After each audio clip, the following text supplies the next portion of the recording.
할렐루야. 오늘은 12월 첫째 주일이고요. 또 대림절 둘째 주일입니다. 묵상으로 기도하면서 우리 마음과 뜻과 정성을 다해서 하나님을 예배하기를 원합니다. 이 시간 묵상으로 기도합니다.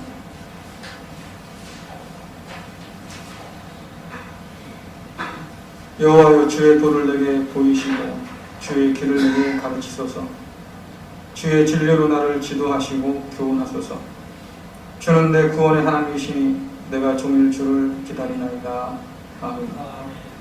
성실과 정직으로 그 백성을 보호하시는 하나님 아버지, 이 환난 속에서도 하나님을 간절히 찾고 찾으며 예배하오니 이곳에 오셔서 만나주시고 드리는 예배를 받아 주옵소서. 예수님의 이름으로 기도드리옵나이다. 아멘.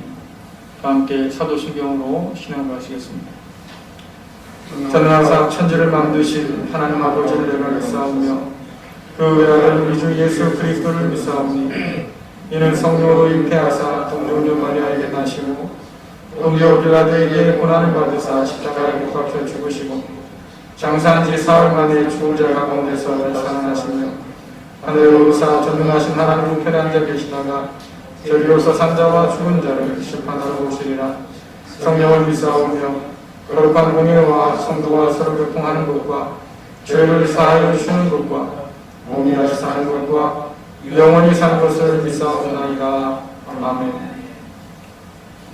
교도문 116번입니다.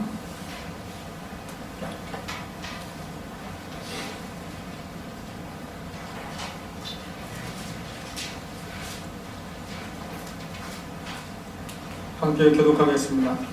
이새 줄기에서 한 싹이 나며 그 뿌리에서 한 가지가 나서 결실할 것이요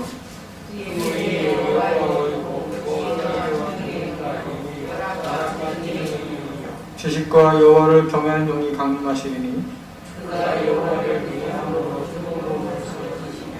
그의 눈에 보이는 대로 심판하지 아니하며 그의 귀에 들리는 대로 판단하지 아니하며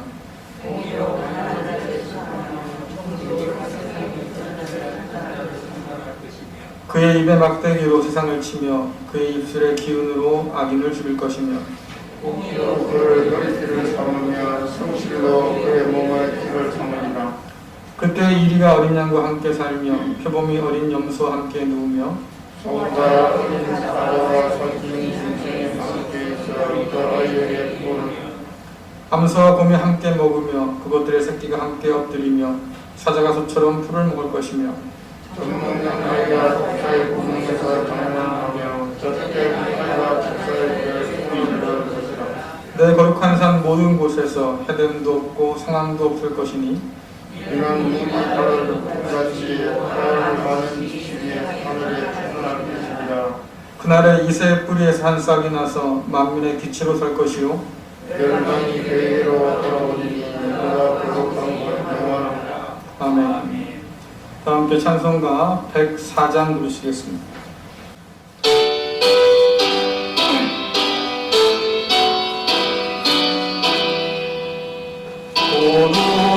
오소서인 나무에 오구하소서 이스라엘 주도로 생활도 메시아 기다립니다. 기뻐라 이스라엘 오시니 임마누엘 거두소서 지혜의 온 만물 질서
내 이름으로 일컫는 내 백성이 그들의 악한 길에서 벗어나 스스로 낮추고 기도하여 내 이름을 찾으면 내가 하늘에서 듣고 그들의 죄를 사하고 그들의 땅을 고칠지라.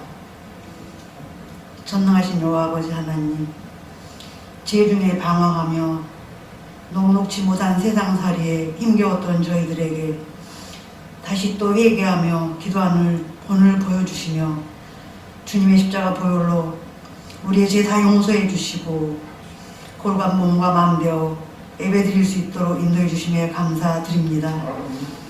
이 시간 모든 성도가 한 자리에 모여 예배드리지 못하지만 각자의 처소에서 드려지는 모든 예배가 성령 충만하여 하나님 기뻐 받으시는 신령과 진정으로 드려지는 예배가 되게 하여 주시옵소서. 거룩하신 하나님, 지금까지 많은 것을 하나님께로부터 받아 누렸으나 저희들 감사할 줄 모르며 끊임없이 육신의 정욕, 안목의 정욕, 이생의 자랑으로 이 세상을 따라 불평하고 욕심 가운데 살아온 우리의 못난 모습을 고백하며 이 시간 진심으로 회개합니다. 하나님, 우리의 부족함을 용서하여 주시옵소서. 그리스도의 장성한 인격의 분량에까지 자라가려고 정말 애쓰며 살아갈 수 있도록 인도하여 주시옵소서.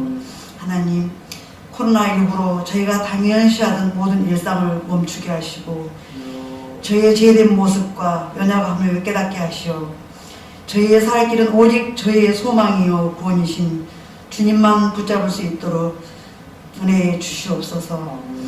이 고난을 통하여 창조주 하나님을 확실히 알게 하시고 만나게 하시는, 그래서 구원의 역사를 볼 수 있도록 인도하여 주시옵소서. 저희들에게 귀한 믿음의 공동체 갈릴리를 허락하시고 배우고 나누며 든든히 서도록 이끌어 주시니 감사드립니다. 모든 지체가 각자의 어려운 삶의 영역에서도 살아서 역사하시는 하나님만 바라보며 승리의 삶을 살 수 있도록 은혜해 주시옵소서. 이제 얼마 남지 않은 2020년도 소외된 이웃과 예상치 못한 재난으로 어려움에 처한 이들을 그리스도께서 저희를 사랑하신 것 같이 사랑하게 하시고 광야에서 먹이시고 입히시는 하나님을 경험할 수 있도록 인도하여 주시옵소서. 백내장 수술을 하셔서 아버지 오늘 예배드리고 참석하신 김정희 집사님 한쪽 눈도 성공적인 수술이 되게 하여 주시옵소서. 혼자 계시는데 애롭지 않도록 항상 성령님 함께하여 주시옵소서. 아버지, 특별히 내일 입원하여 수술을 받으실 지순사 권사님과 함께하여 주시옵소서. 어려운 인생길 여지껏 걸어오셨는데 라파의 하나님, 의료진들의 섬세한 손길 가운데 깨끗이 치유되어서 자유롭게 걷고 뛸 수 있는 건강 회복하도록 꼭 도와주시옵소서. 아버지, 그가 눈물로 기도하여 키운 아들 목사님에게도 항상 성령 충만하여 주님께서 기뻐 받으신 주의 종으로서 사명을 잘 감당할 수 있도록 이끌어 주시옵소서. 아버지, 병상에서 외롭지 않게 성령이 꼭 동행하여 주시옵소서. 역사의 주관자 되시는 여호와 하나님, 다시 확산 일로에 있는 코로나19 전염병도 하나님 친히 다스려 주시고 또한 우리나라를 긍휼히 여겨 주시옵소서. 경제적인 얘기와 갈등, 복잡하고 이기적인 국제 정세 가운데 우리 모든 이정자들이 진정으로 하나님을 경외하며 하나님이 주시는 지혜와 능력으로 산적한 많은 어려움을 잘 헤쳐나갈 수 있도록 은혜 베풀어 주시옵소서. 하나님, 이 시간 우리 목사님 말씀을 선포하십니다. 목사님에게 하늘의 지혜와 성령의 능력을 더하여 주시어서 선포되어지는 생명 말씀을 통해 우리 각자에게 향하신 하나님의 음성을 이 시간 듣게 하여 주시옵소서. 말씀 안에서 새롭게 결단하여 거듭나는 은혜의 시간 되게 하여 주시옵소서. 우리를 위해서 이 땅에 다시 오실 우리 구주 예수 그리스도의 이름으로 감사하며 간절히 기도드립니다. 아멘.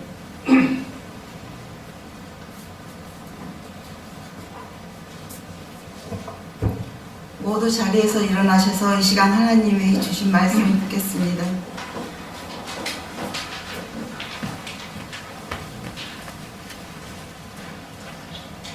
만군의 여호와 이스라엘의 하나님께서 예루살렘에서 바벨론으로 쫓아버린 모든 백성에게 이렇게 말씀하셨다. 너희는 집을 짓고 그 땅에 머물러 살아라. 가수원도 짓고 거기에서 자라는 열매를 먹어라. 결혼하여 아들, 딸을 낳고 너희 아들들도 장가가게 하고 너희 딸들도 시집가게 해서 그곳에서 아들, 딸을 낳게 하여라. 너희는 그곳에서 자녀를 많이 낳아 너희 수가 줄어들지 않게 하여라.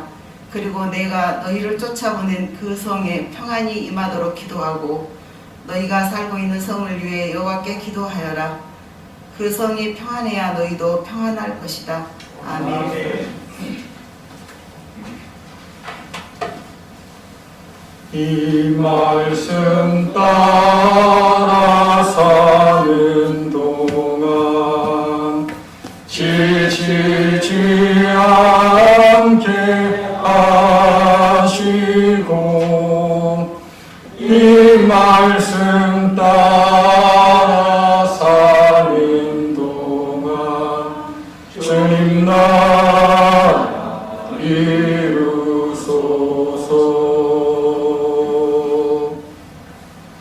찬양해 주시기 바랍니다.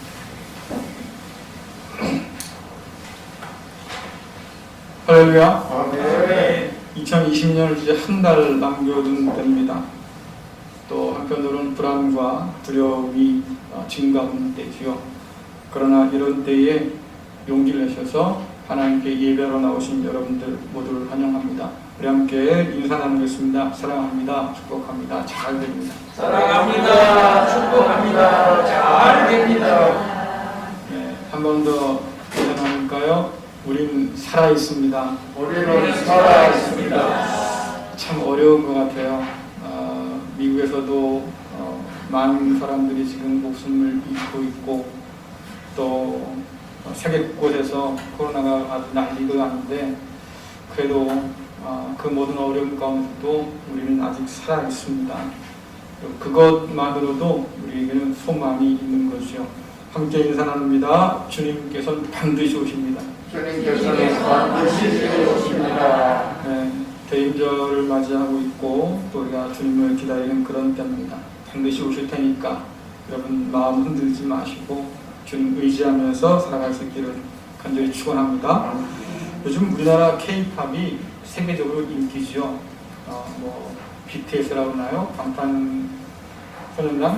네, 그 친구들이 세계적으로 아주 명성을 떨치고 있어요. 비틀즈의 버금가는 혹은 비틀즈를 뛰어넘는 아티스트라고 이렇게 평가를 받고 있습니다. 참 대단한 일이긴 한데 우리나라가 이것보다 더 먼저 세계적으로 히트한 게 있어요. 뭘까요, 여러분들? 우리가 세계적으로 유행시킨 말이 하나 있죠. 아시겠어요? 한국 사람 그러면 뭐가 제일 먼저 떠올랐어요? 빨리빨리. 그렇죠? 이 빨리빨리가 세계적으로 아주 유명해졌습니다.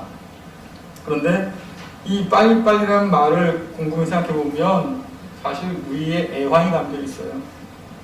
산업화가 막 시작되면서 그 가운데서 살기 위해서 몸부림쳐야 했던 시간들, 여유라고는 누릴 겨를 없이 말입니다. 우리가 흔히 하는 말로 눈썹이 휘날리게 바쁘게 살아왔던 그런 때, 그래서 우리 몸에 배어버린 거잖아요. 빨리빨리.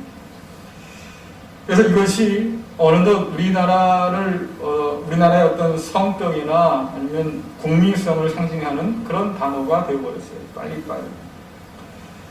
음식점에서도 빨리빨리 주문하면 금방 나와야 되는 상황. 관광 가서 말이죠. 좀 여유를 좀 맛보고 또 구경 가고 이래야 될 텐데 빨리빨리. 이상하잖아요.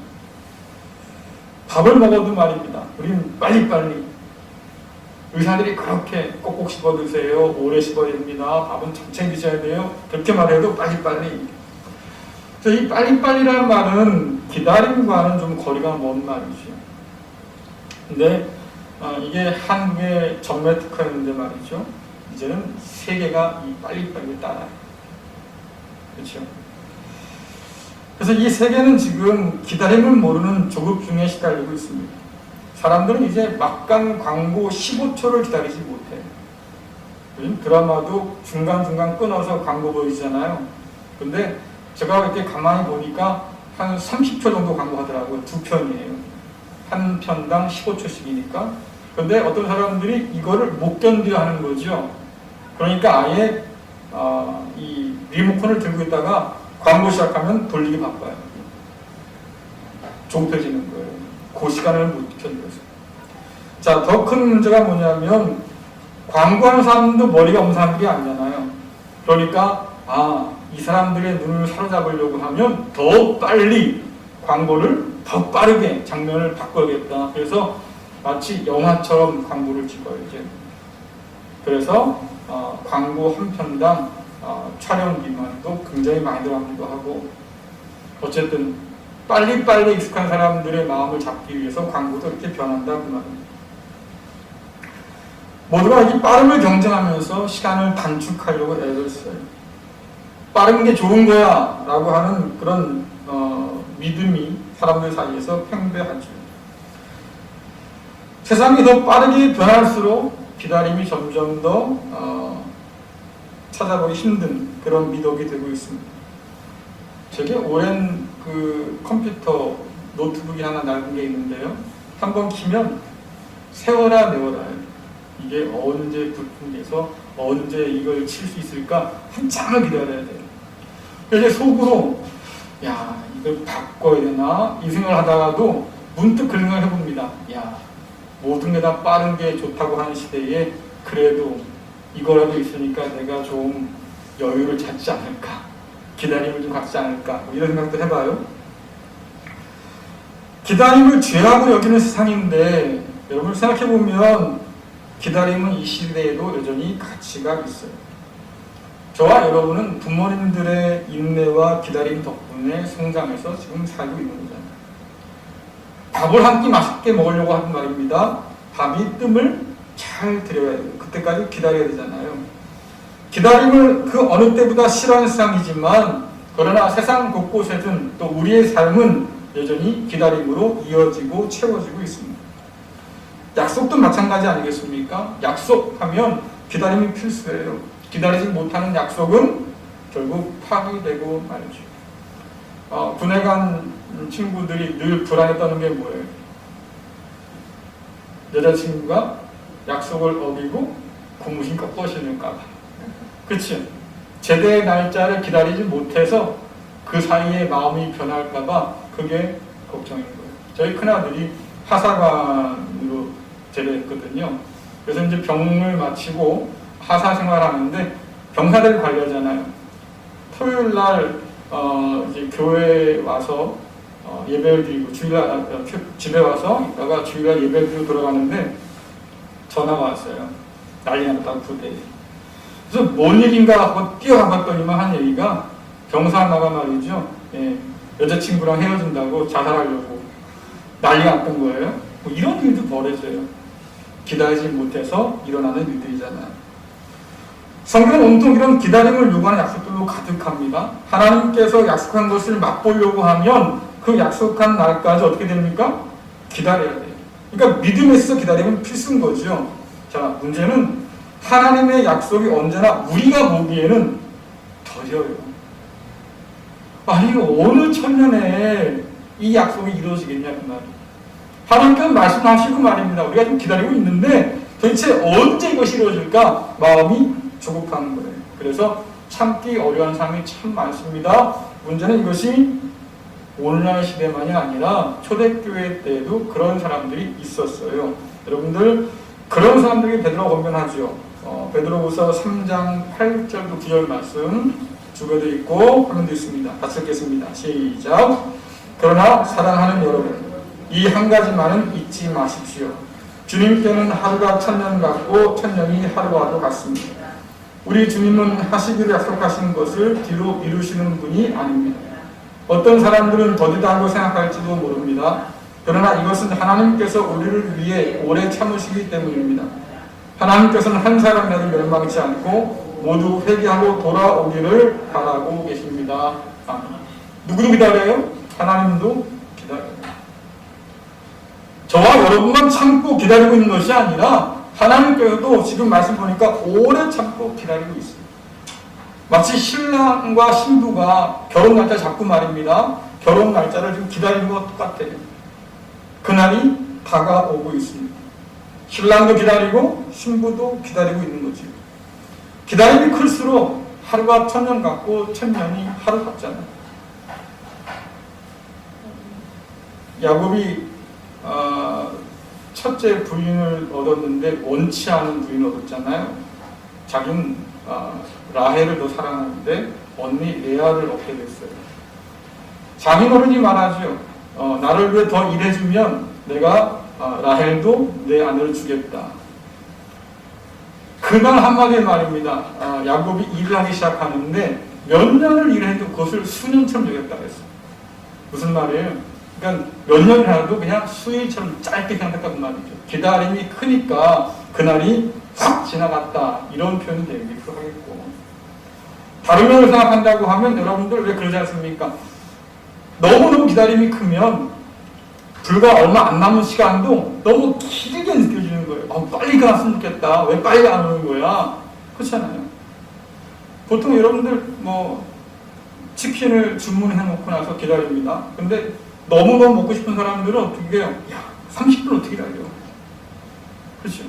그러니까 기다림에 따라서 시간이 짧게 느껴지기도 하고 너무 길게 느껴지기도 하고 사람마다 다르긴 하겠지만 어쨌든 간절함이 있으면 기다림이 크면 클수록 하루가 천년 같기도 하고 천년이 하루 같기도 합니다.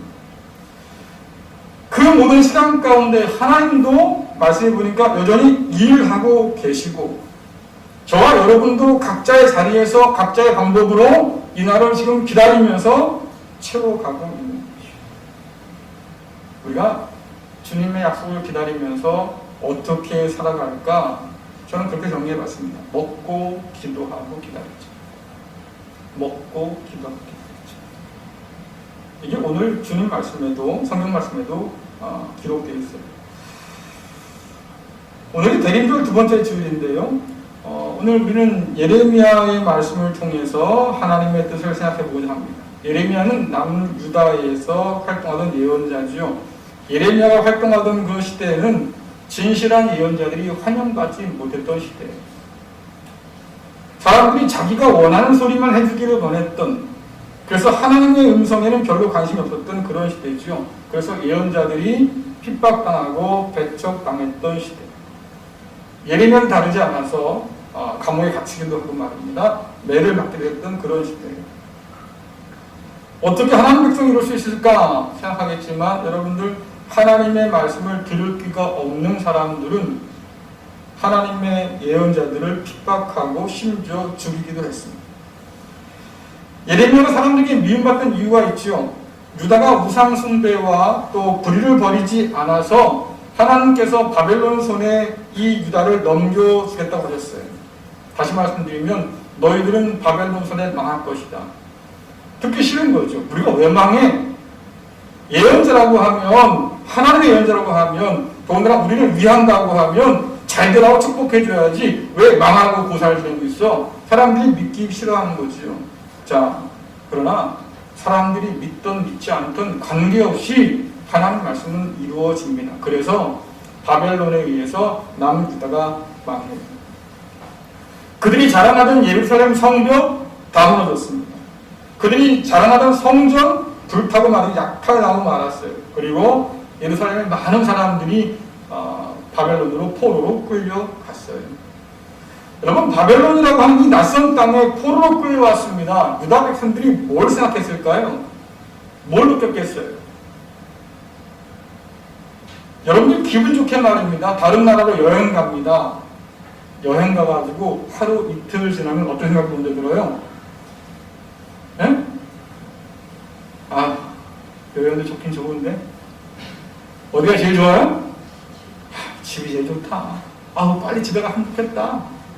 그런데 포로 잡혀왔어요. 그러니까 고향 땅이 얼마나 그립겠습니까? 그 고향 땅을 바라보면서 말이죠. 언제 들어갈 수 있을까? 그런 생각하지 않았겠어요? 오늘 코로나에 포위된 우리처럼 말입니다. 그 낯선 땅에서 얼마나 막막하겠습니까? 우리가 예전의 일상들을 그리워하는 것처럼 그들도 포로 잡혀오기 전에 좋았던 날들, 참 좋았는데, 하나님 성전에 나가서 말이죠, 기쁨으로 찬양하며 예배할 땐 참 좋았는데, 이런 생각들을 했지요. 그런 사람들에게 오늘 예레미야가 편지를 쓴 거예요. 그 편지에 포로들을 향한 하나님의 뜻을 담아서 전해준 거지요. 자, 근데 편지를 읽다 보니까 이상해요. 이 편지가 정말로 포로들에게 절망을 주려고 쓴 편지일까? 아니면 희망과 위로를 주려고 쓴 편지일까? 사실은 감이 잘 오지 않습니다. 여러분 먼저 4절 읽어볼까요? 함께 읽습니다. 시작. 만군의 여호와 이스라엘의 하나님께서 예루살렘에서 바벨론으로 쫓아버린 모든 백성에게 이렇게 말씀하셨다. 아멘. 여러분 4절부터가 좀 알쏭달쏭하잖아요. 만군의 여호와 이스라엘의 하나님께서 말씀하신다고 해요. 그러니까 일단 이 편지를 읽을 때 사람들의 마음 가운데는 뭔가 좀 다행스럽다, 다행이다 이런 마음 들었을 거예요. 왜냐하니까 하나님께서 일단 뭐예요? 살아 계신다고 하니까 다행이다. 왜? 포로로 잡혀온 많은 사람들이 생각하기를 바벨론의 신들에게 우리 하나님이 패배했구나. 그래서 죽었거나 아니면 그 백성을 버리고 말입니다. 도망쳤으니까 우리가 이렇게 지금 낯선 나라에 포로로 잡혀가서 이 험한 꼴을 당하고 있는 거지 이렇게 생각했어요. 그런데 그 하나님께서 죽은 줄 알았던 하나님께서 혹은 도망친다고 생각했던 하나님께서 말이죠. 멀쩡히 살아가지고 지금 말씀하신다고 하잖아요. 그러니까 기뻐하지요. 다행스러운 일이에요. 야, 하나님이 살아계신다고? 다행이네. 그분께서 살아계시면 혹시 우리에도 뭔가 소망이 있지 않을까? 이런 생각했을 것 같아요. 더군다나 오늘 뭐라고 합니까? 만군의 여호와신데요. 그 하나님이 이스라엘의 하나님이래요.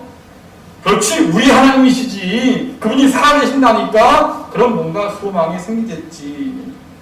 자, 그런데 편지를 듣다 보니까 참 희한한 게, 근데 우리가 이렇게 바벨론의 포로가 된 게 하나님 때문이라고?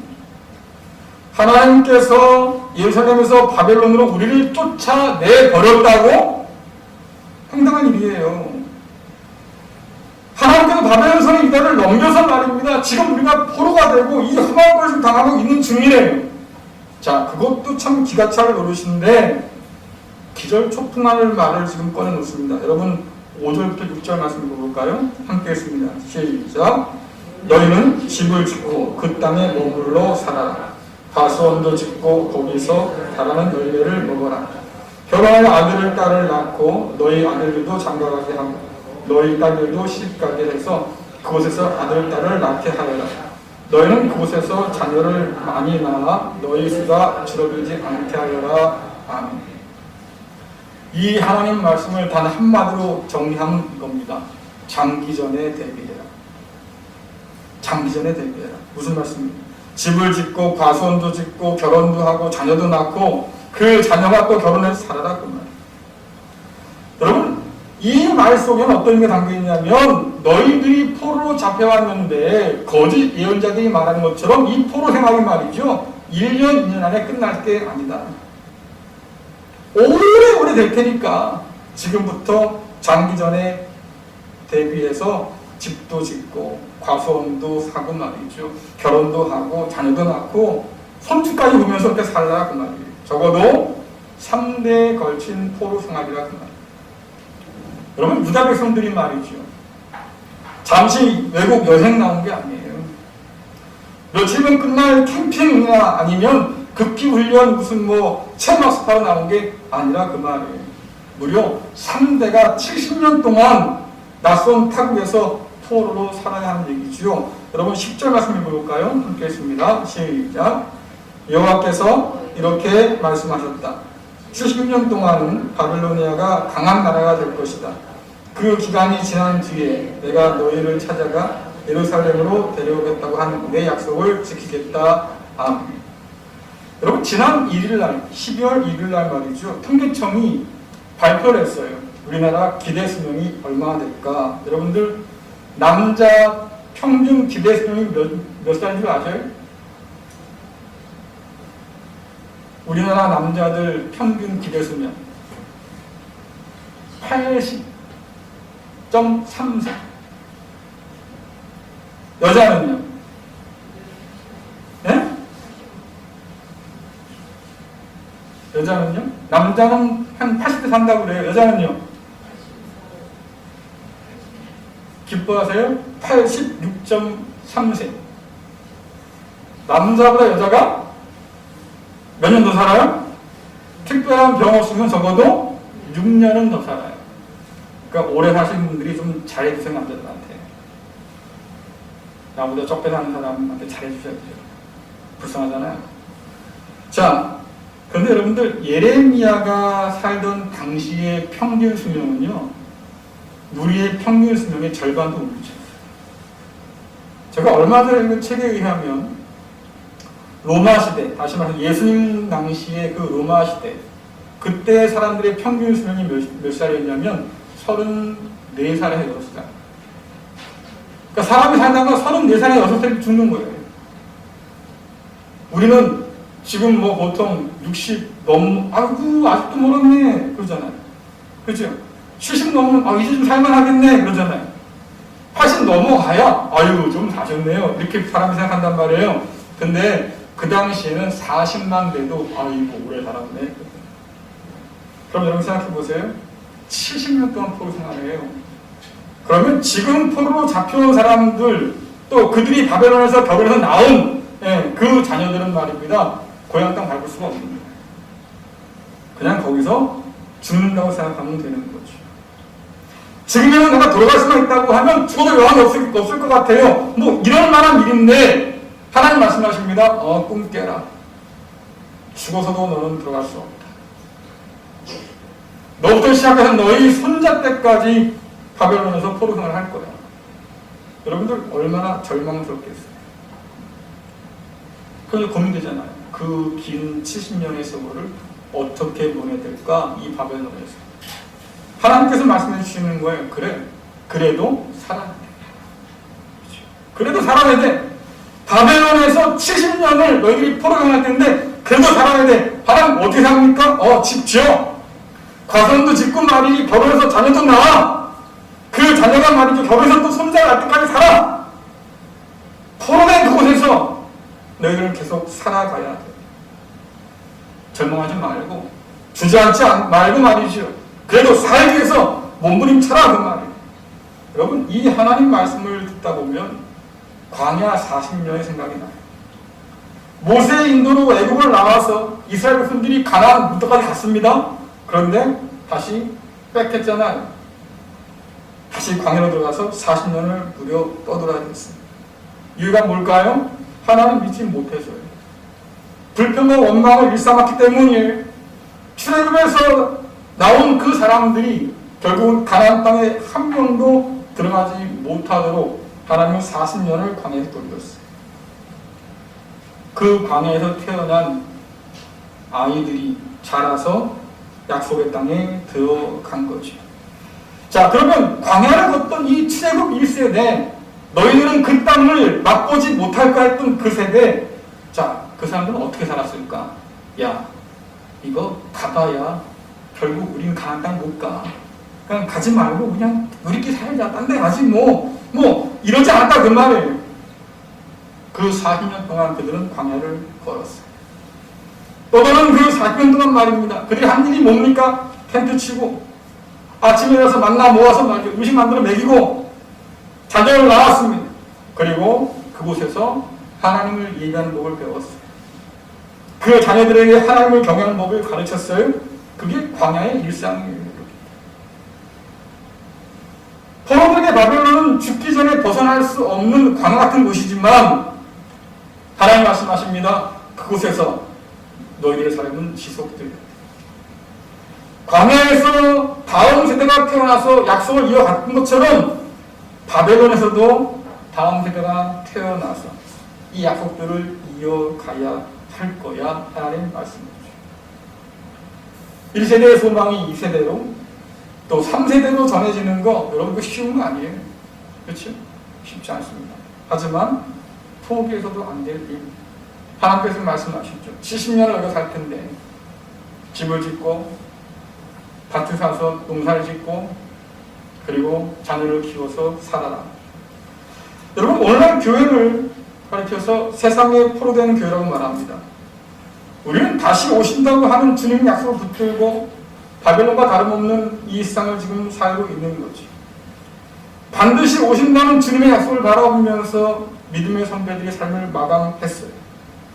저와 여러분도 주님 오시기 전에 이 세상에서 눈을 감고 삶을 마감할지도 몰라요. 그러나 오늘 하나님께서 말씀하십니다. 그래도 포기해서는 안 돼. 이 기다림의 시간을 우리가 뭘로 채워야 할까? 예레미야를 통해서 말씀하시죠. 주어진 그 상황 속에서, 그것이 비록 포로라 할지라도 그 상황 속에서 포기하지 말고 일상의 삶을 이어가요. 언약 안에 있는 소망을 너희의 자녀가 이어갈 수 있도록 그렇게 살아내라고 지금 말씀하고 있는 거예요. 낙심하고 절망할 수밖에 없는 세상 맞아요. 그래서 스스로 목숨을 내려놓은 사람도 참 많지요. 그러나 그 가운데서 우리는 삶을 이어가요. 집을 사고 일을 하고 결혼을 해서 아이를 낳고 그들에게 또 다른 하나님의 소망들을 전달해 주는 일, 그것이 오늘 우리에게 주어진 일입니다. 뿐만 아니라 오늘 하나님께서 아주 중요한 명령을 하고 계신데요. 우리 7절 말씀 읽어보겠습니다. 함께 했습니다. 시작. 그리고 내가 너희를 쫓아보낸 그 성에 평안이 임하도록 기도하고 너희가 살고 있는 성을 위해 여호와께 기도하여라. 그 성이 평안해야 너희도 평안할 것이다. 아멘. 여러분, 포로 잡혀온 사람들이 도대체 뭘 기도할까 생각해보면 저 같으면 그럴 것 같아요. 하나님, 어서 예루살렘으로 고향으로 돌아가게 해주십시오. 고향에 두고 온 우리 가족들이 있는데 말이죠. 그들이 좀 무사하면 좋겠습니다. 이런 거 기도하지 않겠습니까? 또 바벨론을 보면서 말입니다. 저 원수들이 빨리 무너지고 빨리 패방해서 우리가 고향으로 돌아가니 빨리 오게 해주십시오. 아마 그런 기도였을 것 같아요. 자, 그런데 하나님께서 정말 엉뚱한 기도를 시키거든요. 야, 바벨론 성이 평안하기를 기도해라. 아마 예레미야의 편지를 읽고 듣던 모든 사람들이 자신의 눈과 귀를 의심했을 거예요. 아니, 70년을 살라고 하는 말도 참 기가 찰 노릇인데 이제는 바벨론 이 원수들을 위해서 기도하라고? 기도는 하지 빨리 망하라고 말이지. 하나님, 이 바벨론 빨리 망하게 해주세요. 그래 우리가 빨리 돌아갈 테니까. 근데 그런 기도하지 말고 바벨론의 평화를 위해서 기도하라. 이해가 되잖아요. 아니, 왜 원수를 위해서 내가 기도해야 됩니까, 하나님? 그것도 70년씩이나? 말도 안 되죠. 게다가 하나님께서 분명히 말씀하십니다. 내가 너희를 다시 끄집어낼 거야. 그날이 오면 바벨론 망한다면서요, 하나님. 아니, 망한다는데 내가 왜 그들을 위해서 기도해야 됩니까? 그냥 망하게 두면 되지. 여러분, 요나 기억하시죠? 하나님께서 요나에게 말씀하십니다. 야, 너 아시리아의 수도 니느웨에 가서 하나님 심판의 말씀을 전해야겠다. 저 같으면 그 말 듣고 신나했을 거예요. 아싸, 그죠? 이제 하나님께서 아시리아를 심판하신다. 하나님께서 우리를 구원하시기 위해서 저 아시리아를 아예 그냥 망하게 할 거야. 신나게 났을 것 같은데 말이죠. 요나가 도망가요. 왜요? 왜 도망갔을까요? 요나는 예언자예요. 하나님께서 예언자를 그 백성들에게 보내셔서 너 망한다 라고 말씀하실 때는 경고하시는 거잖아요. 너 망한 걸 못 보겠으니까 회개하고 돌아와라. 그럼 내가 구원해 줄게. 이 말씀이거든요. 그러니까 이 요나는 아는 거예요. 하나님이 나보고 니느웨 가라고? 그러면 하나님께서 저들을 용서하시고 구원하시려고 하는구나. 내 눈에 흙이 들어가도 그거는 못 보지. 그렇죠? 그러니까 안 가는 거예요. 도망가버린 거예요. 내가 그 말씀을 전하지 않으면 저들이 구원 못 받을 거야. 그러나 내가 가서 그 말을 전한다고 하면 혹시라도 저들이 말이죠. 그 말씀을 듣고 하나님께 회개하기 시작하면 멸망에 될 저 성이 구원받을 거 아니에요. 그걸 어떻게 봐요? 그러니까 도망간 거지요. 결국 어떻게 돼요? 요나가 할 수 없이 가잖아요. 그 크게도 말 안 해요. 들리랑 말라. 사람이 아예 없는 데 가서 말이죠. 아마 슬쩍 말했을 거예요. 하나님이 니네 망하게 하는데 왠지 큰일 났다 죽었다. 근데 그 얘기 어떻게 듣고 말이지요. 니네에서는 모든 사람들이 배옷을 입고 하나님께서 회개를 했어요. 하나님 그들을 구원하셨지요. 용서하셨어요. 그거 보니까 요나 마음이 천불이 나요. 하나님 어떻게 그럴 수 있습니까? 내가 이럴 줄 알았어요. 그러니까 내가 안 간다고 그랬지요. 근데 하나님 뭐라고 말씀하십니까? 내가 저들을 아낀다. 내가 저들을 아낀다. 하나님께서 말씀하십니다. 바벨론 성을 위해서 기도해야 돼. 너희는 원수겠지만 그러나 그들을 위해서 기도해야 돼. 그 성이 평안하도록 너희가 그 포로된 땅에서 기도해야 된다. 여러분 주께서 말씀하십니다. 원수를 사랑해라. 누가복음 6장 35절 36절 말씀 읽어볼까요? 마치겠습니다. 시작. 오직 너희는 원수를 사랑하고 선대하며 아무것도 바라지 말고 구워주어라. 그리하면 너희 상이 클 것이요 또 지극히 높으신 이의 아들이 되리니 그는 은혜를 모르는 자와 악한 자에게도 인자하시니라. 너희 아버지의 자비로우심 같이 너희도 자비로운 자가 되라. 아멘. 이 말씀 가운데 여러분들 원수가 누구예요? 너희 원수를 사랑해라. 원수가 누구예요? 아유 그 꿀보기 싫은 그 집사 안개 누구예요? 아니잖아요. 여러분 이때 당시 원수는 로마예요. 유다를 지배하고 있는 로마잖아요. 그 로마가 폭력을 가하고 말입니다. 횡포를 부려서 말이죠. 다 뺏어가잖아요. 근데도 뭐라 그래 주께서 사랑해야 돼 원수를. 이게 듣다 보면 황당한 얘기잖아요. 아니 지금 제정신이에요? 어떻게 저들을 사랑할 수 있어요? 그러는데 하나님 말씀하셔요. 사랑해야 돼. 주님 말씀하십니다. 사랑해야 돼. 너희들의 원수를 위해서 기도해줘야 돼. 그들의 평안을 들어줘야 돼. 여러분 그들의 악을 따르고 인정하는 말이 아니에요. 성경이 가장 크게 우리에게 주는 교훈이 있잖아요. 선으로 악을 이겨라. 왜? 너희가 하나님의 자녀라고 하면 하나님 아버지의 자비하심을 닮은 사람이라고 하면 비록 원수의 땅에 살아도 그들을 위해서 평안을 위해서 기도해 주라. 여러분 이게 그리스도인의 태도였어요. 바울이 핍박을 눈앞에 둔 빌립보 성도들에게 비슷한 권면을 하지요. 여러분들 빌립보서 4장 5절 말씀 읽어볼까요? 시작. 여러분이 선하고 친절하다는 것을 모든 사람이 알도록 행동하십시오. 주님께서 곧 오실 것입니다. 아멘. 무슨 말이에요?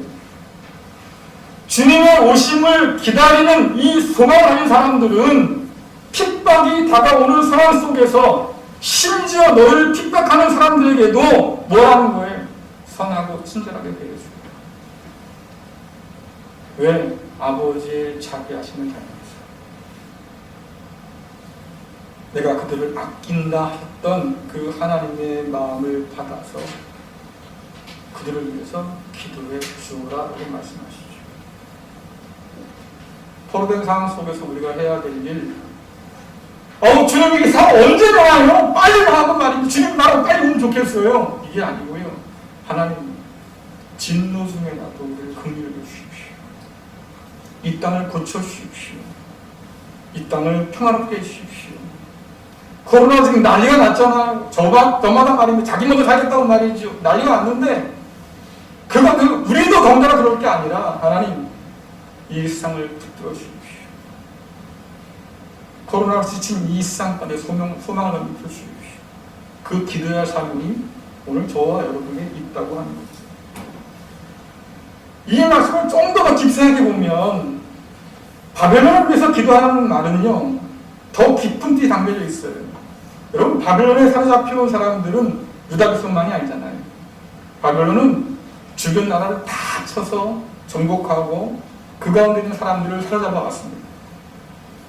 그래서 자기들이 전쟁할 때 무너질 성들을 보수하라고 각각 성들에게 다 사람들을 배치했어요. 그러니까 뭐 유다가 잡혀온 그 마을 옆에는 말입니다. 다른 나라 사람이 잡혀가 있는 거겠지요. 자, 포로들이 모여 사는 곳이에요. 열방의 모든 민족들이 모여 있는 곳이지요. 하나님께서 그 가운데서 그 땅을 위해서 기도하라고 명령하신 것은 그동안 유다가 잊고 있던 사명을 일깨워주고 계십니다. 이 사명이 어떤 사명이냐면 하나님께서 아브라함을 택해서 주신 사명이에요. 너는 복의 근원이 되지. 너로 말미암아 천하 모든 민족들이 하나님의 복을 받게 될 것이다. 하나님께서 아브라함에게 주신 사명이었지요. 자, 이 사명을 누가 이어갑니까? 아브라함의 후손, 아브라함의 자손들이 이어가게 하셨습니다. 이스라엘은 그래서 축복의 통로가 되는 사명을 가진 사람입니다. 출애굽에서 하나님이 그들을 건져내셨습니다. 그리고 뭐라고 말씀하십니까? 너 제사장 민족이야 라고 말씀하셨거든요. 무슨 뜻이에요? 내가 너희를 가나안 땅에 집어넣을 텐데 가나안 땅에는 온갖 우상들이 가득하고 말이죠. 그 땅 가운데 사는 사람들이 하나님을 몰라요. 근데 내가 너를 그곳에 세울 거야. 제사장으로. 그래서 그 모든 백성들을 대표해서 하나님 앞에 서게 할 거야. 이것이 이스라엘에게 주었던 사명. 그러나 이들 이걸 잊고 살았지요. 하나님은 우리들의 하나님이지 이방인들의 하나님 아니야. 저들에게는 복 줄 게 없어. 우리만 갖고 살 거야. 소위 말하는 선민식 때문에 그들이 자기만 알고 살았어요. 하나님의 은혜를 독점하려고 살았다 그 말이에요. 나눠주려고 하지 않고 말입니다. 다 내 거라고 쌓고 살았어요. 자, 상황이 바뀌었다고 해서 여러분 사명이 달라지지 않습니다. 포로 위에 있다 할지라도 그러나 하나님께서 말씀하셔요. 넌 여전히 열방을 위해 부름받았습니다. 너와 함께 잡혀온 수많은 포로 가운데 내가 너를 다시 세울 테니까 복의 근원이 되어라. 평화를 빌어준 사람이 되어라. 제사장으로 서라 라고 하는 거죠.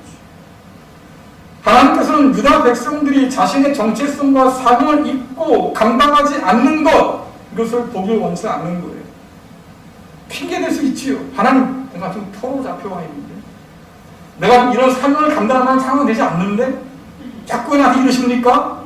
나를 차라리 그냥 벗어나게 하셔서 말이죠. 빨리 고향을 보내신다고 하면 내가 감당을 하겠는데 지금 내 코가 석자인데 뭐 여기서 무슨 제사장 사명이 어디 있어요? 나 이거 못하겠습니다. 그러나 하나님 말씀하셔요. 아니, 그 포로된 땅에서 너는 그 사명 감당해야 된다 그 말이에요.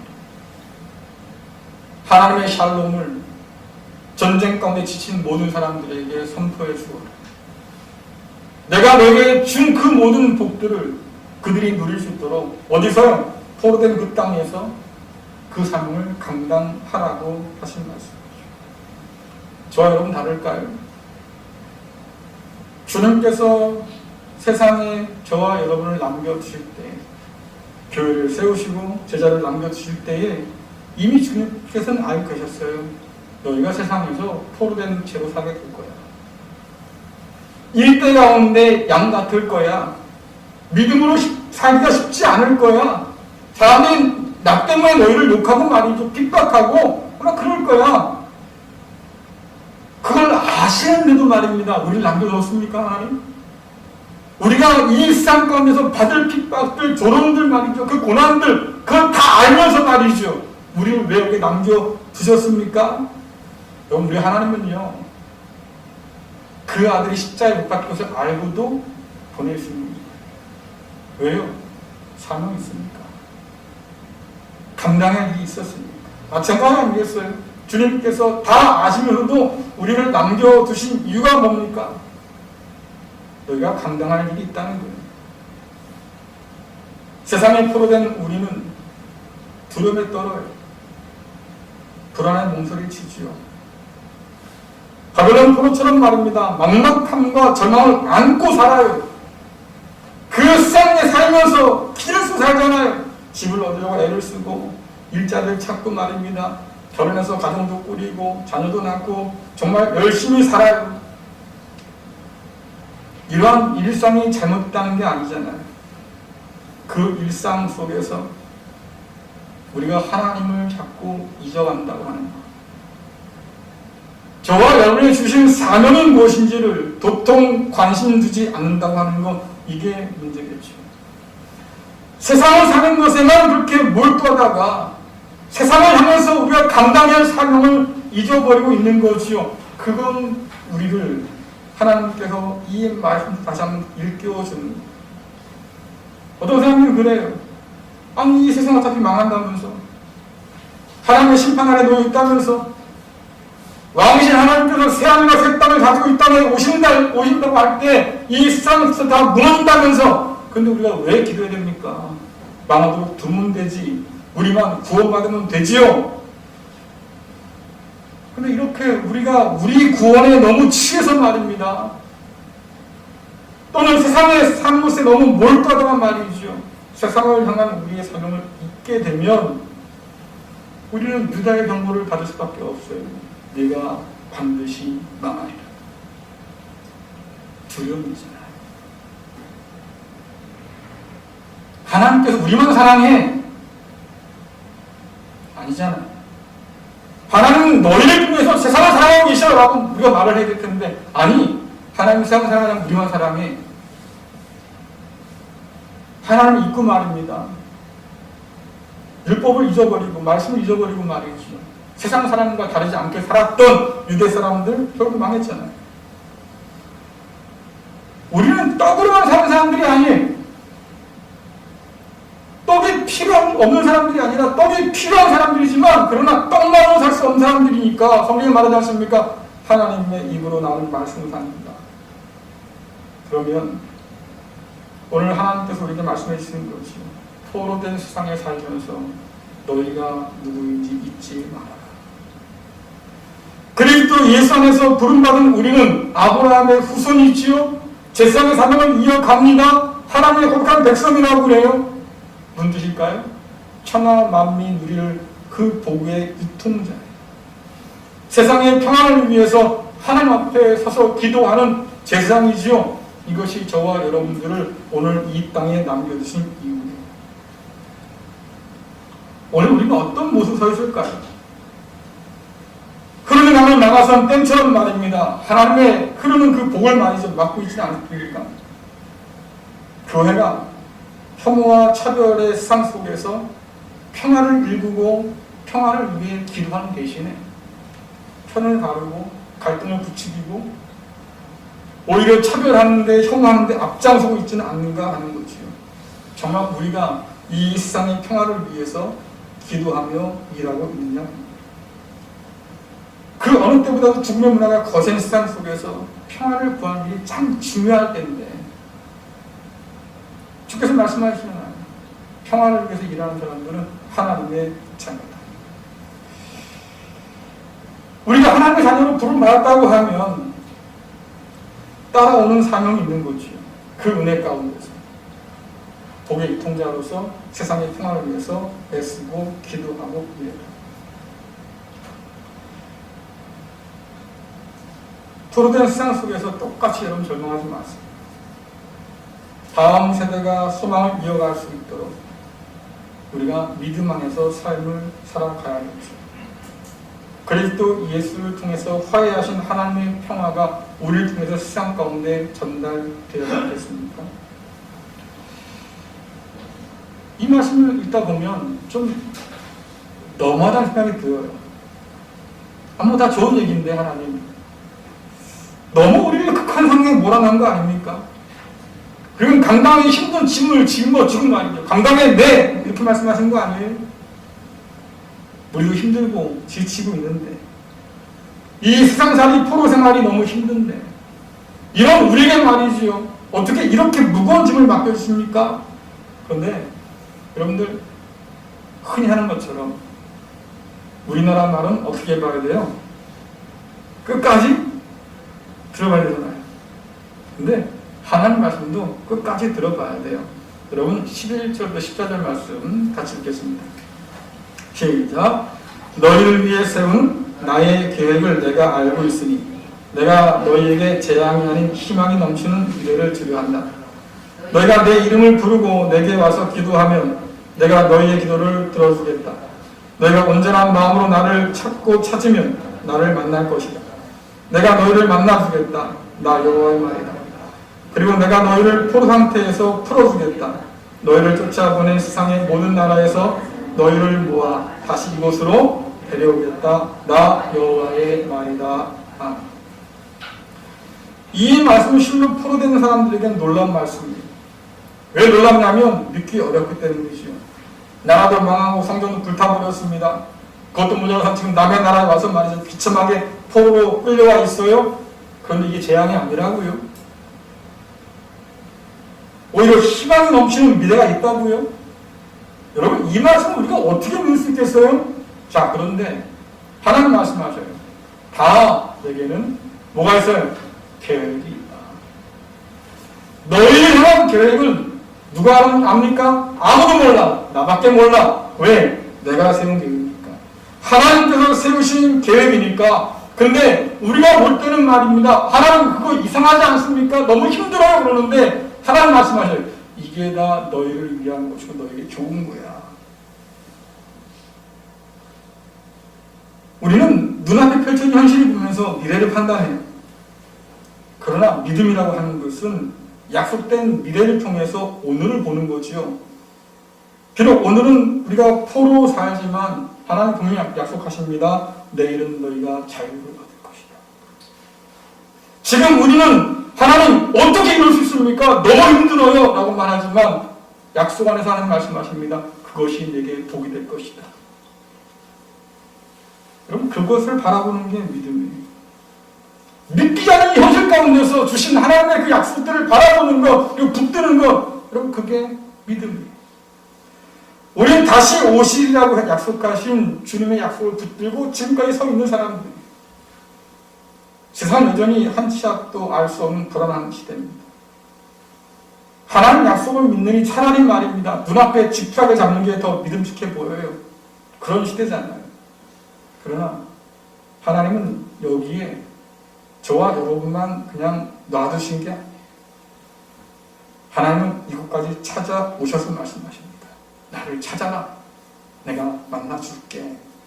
내게 부르짖으라. 내가 응답할 거야. 고난밖에 보이지 않는 그런 인생이라 할지라도 그러나 믿음 안에 있으면 우리는 확신할 수 있어요.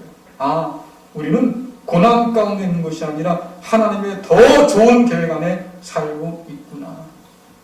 그리고 우리와 함께 그날들을 하나님도 기다리시면서 그날을 만들고 계신 거지요. 하나님 고난 속에 우리를 그냥 던져두신 것이 아니에요. 희망을 주고 싶은 좋은 계획 안에 우리를 두셨습니다.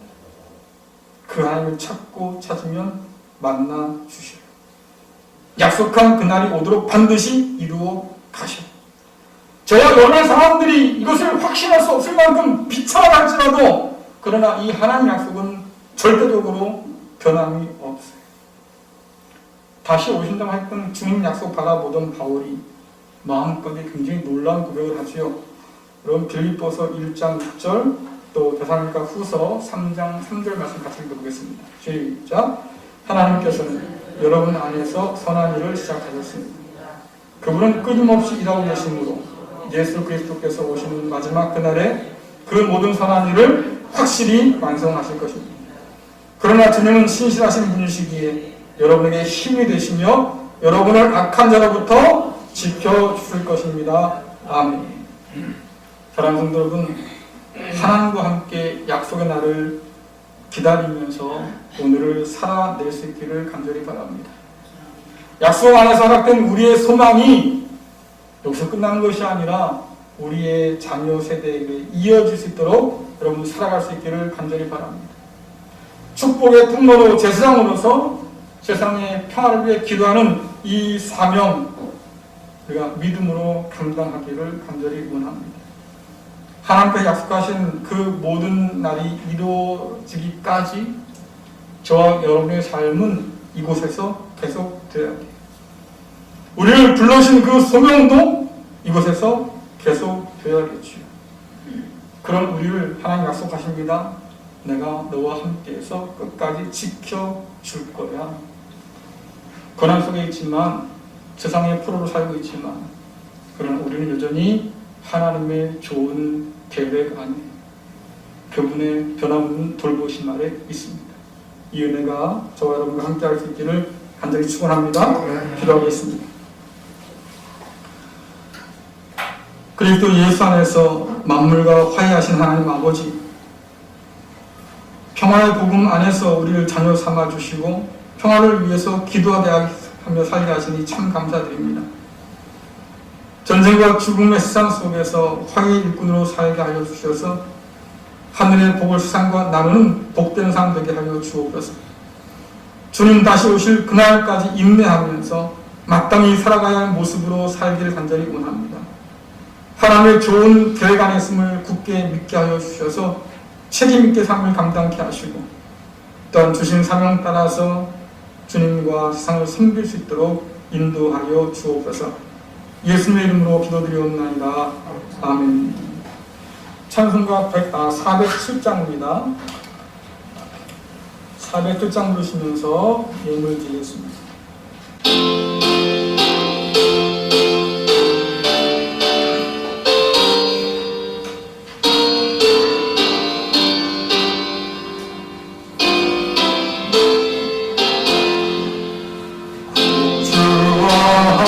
나 죽었으니 구주와 함께 나 살았구나.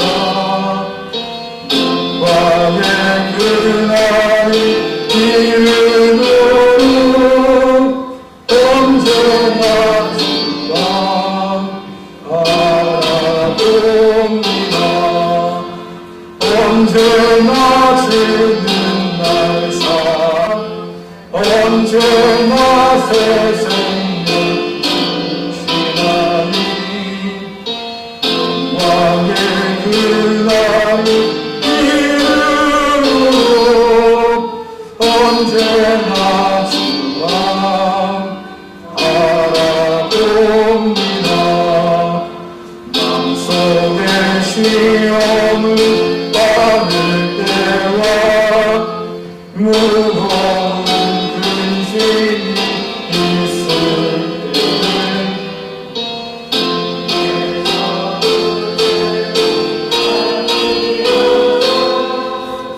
언제나 나를 도와주시네. 언제나 주는 날 사랑하사 언제나 세상 주시나니 영광의 그날을 이루도록 언제나 주만 알아봅니다.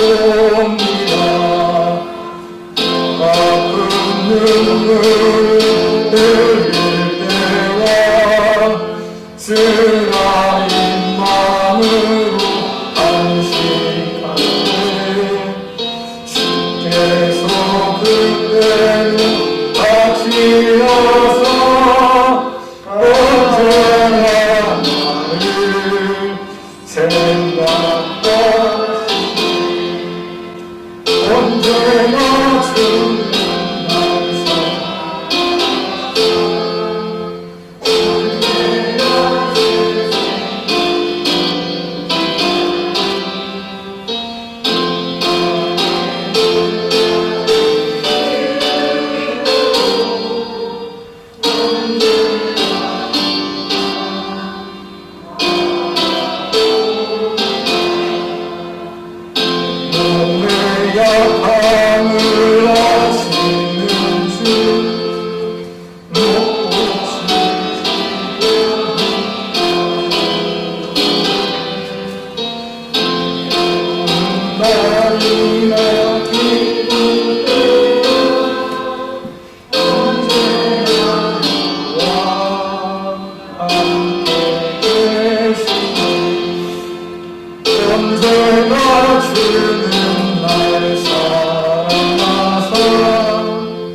언제나 세상 멈추시나니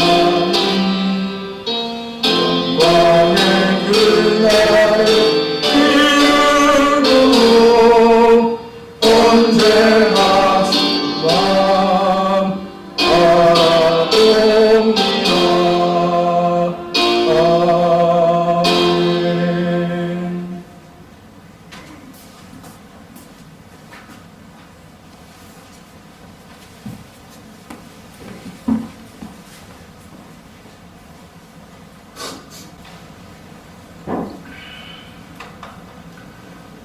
기도하시겠습니다. 은혜로우신 하나님 아버지, 12월과 함께 대림절 둘째 주일을 맞이합니다. 우리에게 아들까지도 아끼지 않고 내어주신 하나님 앞에서 우리가 무엇을 더 아낄 수 있겠습니까? 주님의 구원의 은혜와 돌보시며 공급하신 그 은혜를 기억하고 감사하면서 이 시간 예물을 올려드립니다. 하나님 기쁘게 받아 주옵소서. 드리는 성도들의 삶을 돌보아 주셔서 건강으로, 기쁨으로, 평강으로, 어려운 이 땅에서 형통함으로 덧입혀 주옵소서. 예수님의 이름으로 기도드리옵나이다. 아멘. 다 함께 자리에 가셔서 찬송가 429장 1절 함께 보겠습니다. 세상 모든 단어를 들고 야한 마음 낙심하게 될 때에 내가 주신 주의 복을 세어라. 주의 주신 복을 내가 아니라 받은 복을 세워보라. 그 주신 복을 내가 아니라 받은 복을 세워보라. 주 주신 복을 내가 아니라. 기도하겠습니다. 이제는 우리 주 되신 예수 그리스도의 은혜와 하나님 아버지의 그 놀라우신 사랑하심과 성령님의 도우심의 역사하심이 포로된 세상 속에서도 믿음으로 살아가며 세상의 평화를 위해 기도하고 주님께서 오실 그날들을 소망하며 살아가는 우리 가리교회 모든 성도들과 저들의 가정, 기업 위에 또한 수능을 마치고 결과를 기다리는 자녀들과 갈 길을 찾으며 취업을 준비하는 자녀들 위에 또한 수술 이후의 회복을 기다리는 사람들과 연약함 가운데 기도하는 자들 가운데 코로나19로 지쳐가는 이 나라와 온 세계 가운데 지금부터 영원토록 함께 하시기를 간절히 축원하옵나이다. 아멘.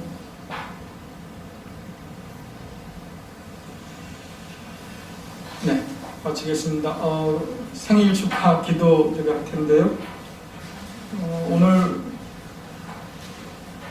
이혜숙 집사님, 예, 자리 앉으시면 괜찮습니다.